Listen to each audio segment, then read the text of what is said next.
Reporting live from Hyper Clubhouse in Atlanta for Comedy Hype News, I'm Symphony Thompson. Well, just like he promised, it looks like Marlon Wayans is giving an interview to everyone except for VladTV. Today, Marlon's interview with Shannon Sharpe on Club Shay Shay would go live. Now, if you remember just a few weeks ago, Vlad would reach out to Marlon for an interview where his asking price was $40,000 and 30% of the revenue, and would begin to tell several of his guests about the situation, even getting into an online back and forth with Marlon himself over the issue.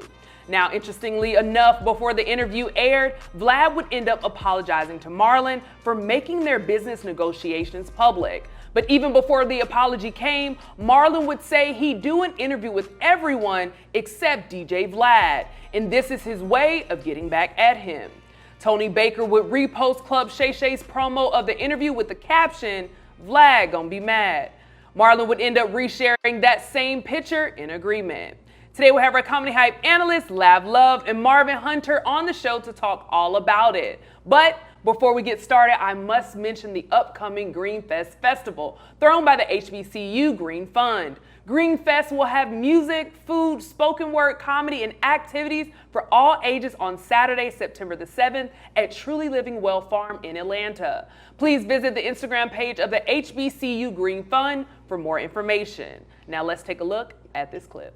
I just want to say, I'm glad I came to this fine establishment with you, brother, to have this conversation with a real set, with fireplace. Yeah. It's good to sit down with people I respect, man, and my man, I love sitting down with you. Now, obviously, the audio we heard came towards the end of the interview, but we would see him repost, Vlad gonna be mad. We haven't talked about this with you guys. Lav, I'm gonna start with you. What's your reaction hearing from Marlon, but just the entire situation as a whole? I think Vlad is horrible from the perspective. I don't think why are you beefing with somebody's price? I've never been a proponent of being mad at somebody's price. People want what they want. Yeah. And you ain't got to agree with it. You ain't got to like it. You can feel however you want to feel about it, but they price is they price. And if you didn't want to pay that price, just move on to the next person. It's got to be somebody else you want to interview. Pay them or negotiate. And then to put it out, it's kind of, it's giving real bitch vibes to me. You know what I'm saying? So I just think about that piece of it. And then I think Marlon is, you ain't want to do it, and now you're doing other interviews, other places. I just think this it's where we at now. Yeah. Entertainment. It's just where we at. Yeah, absolutely. Same thing, Marvin. This is our first time talking about it. Situation overall, what are your thoughts in hearing from Marlon? First of all, I think, Vlad, your goof ass is overestimating your level of importance. That's what I think you're doing. Folks ain't got to mess with you if they don't want to mess with you. And I'm not on the whole thing, Vlad the police, because y'all keep going on there. Y'all keep going on there talking, so I don't want to hear nothing about the police, but you overestimate your level of importance. A lot of times as comics, if I don't want to do a show and I know this is a circus, I'm gonna jack my price up because I don't mess with you. I don't want to come do this. Yeah. So if I'm gonna do it, if I gotta do it, then I'm gonna get something out of it. You know, and I think that's what Marlon was doing. He was telling you that he don't F with you like that. Okay, so then Vlad would apologize, and obviously we listened to it and watched that apology before the show started. Every time I watch it, I don't know, it just gets under, I don't even know what part of my neck it gets under. Lav, once you watched that apology, what was your reaction to it? What are your thoughts on it? I think Vlad is definitely tone deaf. Yes, absolutely. When he's saying it was racist, it is. You basically, you question this man's worth, and then I just think historically our worth has been questioned by white America. So for a white man to do it and then put it out there in a situation where it didn't have to be out there, then it kind of sounds like you sprinkling the race on it. You taking race into account. Now whether you are, you aren't, I don't know. But you're tone deaf to not know why he would say you white boy, whatever. And so I think Vlad is, for him to be around us as much as he is, to still not get that, it speaks again to the privilege. I think we are such an afterthought in so many white people's mind, to where I think they shade on us in ways that they don't realize they're doing it because they're not thinking about it and they don't feel like they have to. And I think that's kind of what Vlad is doing right now. You're an afterthought. You're what the housewife. You're a non-factor. Right. I think that's kind of what this is, and he don't get that. Yeah. Marvin, same question. What's your reaction to it? And I don't know. Do you think Vlad has some validity to speak on our culture? What are your thoughts? He could have an opinion all he wants, but I think if we give certain people like him too much access to the culture, then they're tone deaf, and then we have a problem with it. Vlad comes across as the white boy who got pushed down on the playground all the time. You know what I'm saying? And then Marlon was talking about the Ice Spice publication house, and to me, when I look at him, I see shaved sheep ass. I see shaved sheep ass. It's like they glued every individual strand of hair one at a time. It's really ridiculous. But I'm just saying. But to go back, what we talking about, they say that he's bad for the culture, but a lot of stuff is bad for the culture. Some of us are bad for the culture, and we just need to just clamp down on it. If he's bad for the culture, stop effing with him. Yeah, it's that simple. It's what's literally the that culture, simple. though? What actually is? And the then culture? that's crazy too, because to me there is no culture. There's so many subsets, subcultures of the culture to where it's all diluted. You know what I'm saying? Some stuff they say the culture. I'm like, whoa. Yeah, what is the I didn't culture? sign off on that to be part of the culture. Like Sexy Red, I don't know who signed off on her being part of the culture. And then I don't know who did it. All the subcultures of the culture think they right. Yeah. And everybody can't be right. If you a hotep and you ain't hotepping like they hotepping, you a bad Negro. If you gay and you ain't gay like they gay, you a bad Negro. If you a Republican Trump supporter, you is black. If everybody else ain't doing that, they bad for the culture. What I'm saying, they think they right. They think they right. Yeah. If you a street dude with your pants hanging off, if you ain't keeping it real, like they keeping it real, you bad That's for the part culture. of If you a black feminist and you ain't us serving up a black man's nuts like a bundt cake, you know what I'm saying? You bad for the culture. So it's too many subcultures. Yeah. So there is no culture because it's too many. It's all over the place. We all over the place. So, Lab, what do you think? Who should people be mad at? Because obviously we always see the energy go towards Vlad, but you still have people on there. I appreciated seeing Tony Ayo, correct him, but at the same time, it's like. But you on now. Yeah, you're still going. So, who are we really mad at? Who? I think everybody always need a boogeyman. Yeah. Everybody always need a boogeyman. Yeah. So I think right now, for this particular situation, Vlad is the boogeyman. But is he really the boogeyman, or is there some self-accountability or some self-reflection that need to take place of why are we going on there? Yeah. There's a million the same way Marlon went to Shannon. Yeah.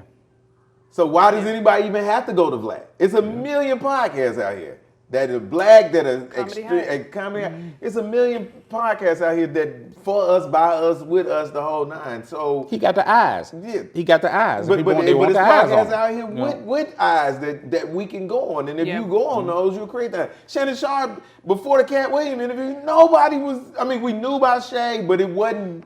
Yeah, it wasn't what it is now. Yeah. Without the Cat Williams interview. Now it's like we look for Shannon. Who's Shannon interviewing this week? You know what I'm saying? So Cat took it to that level. And if all of these celebrities our celebrities start going to the black podcast, one of the moments are gonna jump off. And you too could be in the same same lane. And I would love to see that. Start going to these smaller black podcast or shows or whatever, because most time they're actually, and I don't even want to say the culture anymore, but they're within the community. So there's some type of relatability that's between the two, where it's not just I'm just. And trying it could be a good podcast. And that's what I'm saying. You got to go to just the information is black there. Yeah. podcast just to say you went to a black. Do not do that. Go to a good black podcast that does quality content that you like, whoever you are, that you think falls in line with your brand. Yeah. Because is there some BS out there? It's damn sure some BS. And some of these mics need to go.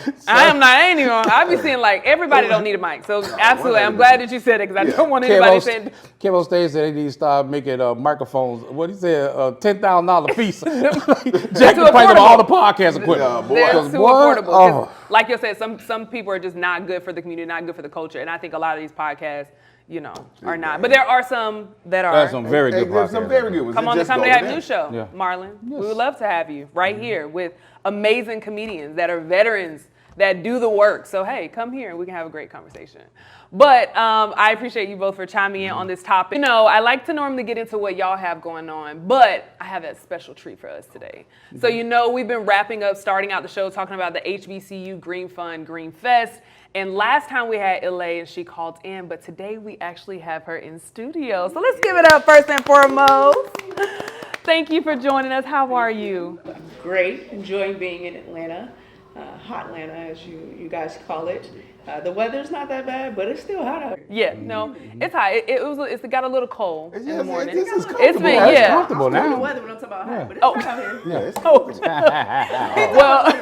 it's Well, speaking of hot, I want to talk about the Green Fund, Greenfest. I've had some people in my DMs like, hey, who do I contact? Who would I go to? So can you just tell us a little bit what people can expect and exactly, you know, what people should be looking forward to? Absolutely. So we're having the Greenfest at Truly Living Well Farm this September 7th, which is coming up this Saturday. We'll be there all day long, 11 a.m. to 7 p.m.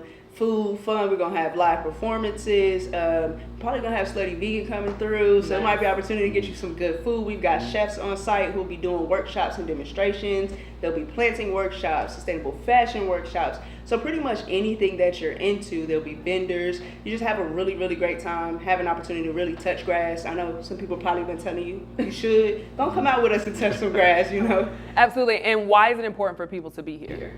Absolutely. It's really, really important for people to be here for two main reasons. One, community. Ultimately, you know, every single member of our community has an impact on it, whether they're intentional about their impact or not. We all have an impact. We all have an influence. We all have a way that we show up. And so that's why it's important to just be present on the just bare minimum basics. You are a member of this community. If you live in the Atlanta area, if you from the West Side, come out. Spend some time on the land that is yours. This is your community. Enjoy it. And then two, because we're really at a pivotal point where we are all kind of having these core conversations of what is our country, what is our community, what is it going to look like moving forward, right? You could talk about these 2025 plans, 2030 plans, all that's great, but when are you taking the time to actually get to know each other, build comfortable and holistic relationships, and then plan a future for your community? And that's what we're going to be doing at Greenfest. While we'll be having fun, we're really getting to know each other and say, oh, you're doing bikes? Oh, that's dope. We do green transportation, and we're making those connections, whether it's you're a chef or you make, you know, art, or you're doing beads, whatever you're doing in the community that we can support, that we can show up for.